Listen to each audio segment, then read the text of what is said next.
Novel Korban Rahim Sewaan karya Cabica episode 13 Bayi Tabung. Eva pun bertanya pada Tony, apa dia bangun terlalu siang sampai semua makanan sudah terhidang. Apa aku bangun terlalu siang ya? Sejak kapan semua makanan ini sudah terhidang? Dan kemana para pelayan pergi? Duduklah dulu. Tidak, bahkan semua makanan ini baru selesai dihidangkan beberapa menit sebelum akhirnya kau datang. Dan para pelayan pergi entah kemana, karena pekerjaan mereka sudah selesai. Aku bahkan baru mau memasak sarapanku, tapi tiba-tiba sudah banyak makanan seperti ini. Sepertinya kita tak perlu repot-repot lagi menyediakan keperluan kita di sini, karena Tuan Daniel telah menyuruh mereka semua untuk melayani kita. Kau benar, semua ini benar-benar berlebihan dan tak pernah aku bayangkan sebelumnya. Ya, aku bahkan semalam malah tak bisa tidur dengan nyenyak karena tempat tidur yang terlalu empuk. Makanya aku bangun pagi-pagi sekali. Memangnya biasanya kau tidur di mana? Tanya Eva sambil tertawa ringan dan duduk di kursi di meja makannya. Aku biasa tidur hanya dengan alas karpet dan tempat tidur itu benar-benar sangat empuk, seperti kapas. Astaga, pantas saja. Mulai sekarang kau harus terbiasa tidur di sana.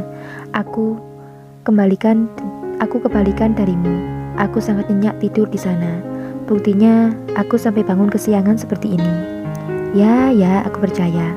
Aku bahkan tadi telah meminum segelas kopi sambil menunggumu, tapi kau tak kunjung datang. Benarkah? Apa kau membuat kopi sendiri? Tentu saja tidak. Para pelayan membuatkannya untukku. Dan kau tahu, rasanya sangat-sangat enak dan berbeda dari yang sering aku minum. Kau hanya membual. Menurutku, semua kopi rasanya sama saja. Lalu, di mana mereka semua sekarang? Ya, karena kau bukan pecinta kopi, jadi kau tak bisa membedakan rasanya.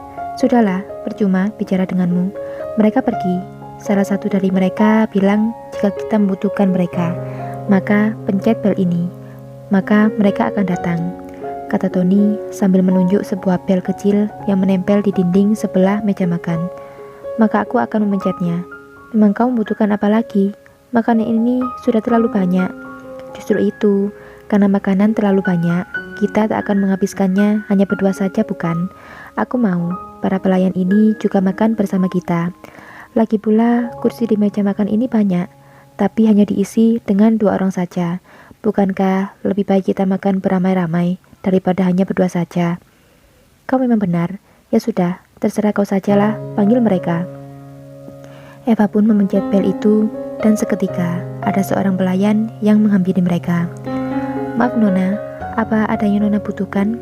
Sapa ramah seorang pelayan itu. Tidak Mbak, kemana yang lainnya? Panggil mereka semua ke sini dan ayo kita sarapan bersama di sini, jawab Eva sambil berjalan dan duduk kembali di kursinya. Maaf Nona, tapi itu bukan kebiasaan kami.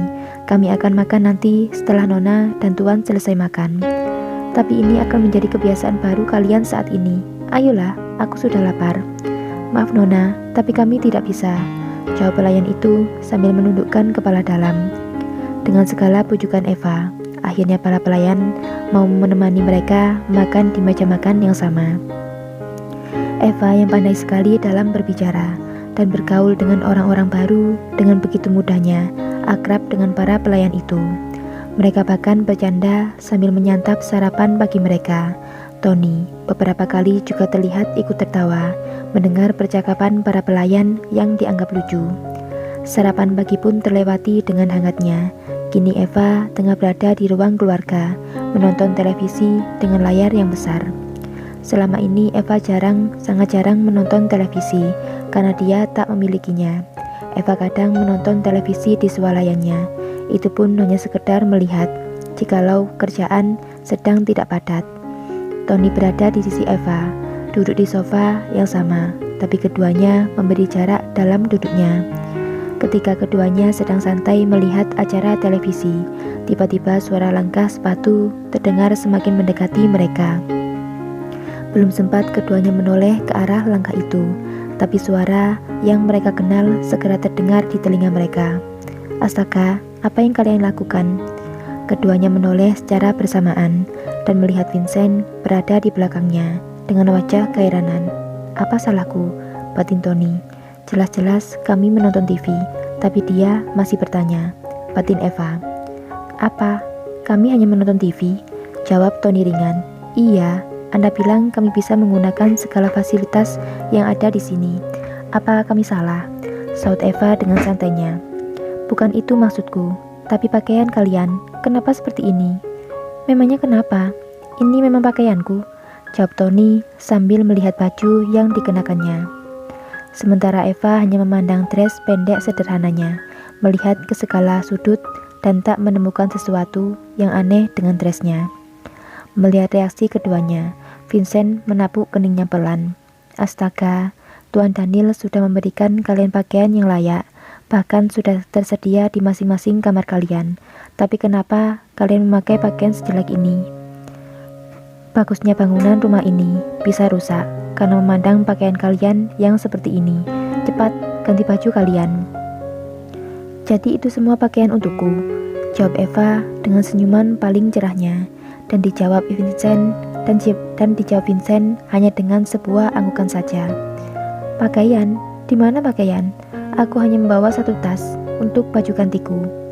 Tony tak menyadari adanya pintu lagi di kamarnya yang akan membawanya masuk ke dalam lemari dinding yang super besar dan lengkap dengan segala model baju paling terbaru ada di dalamnya.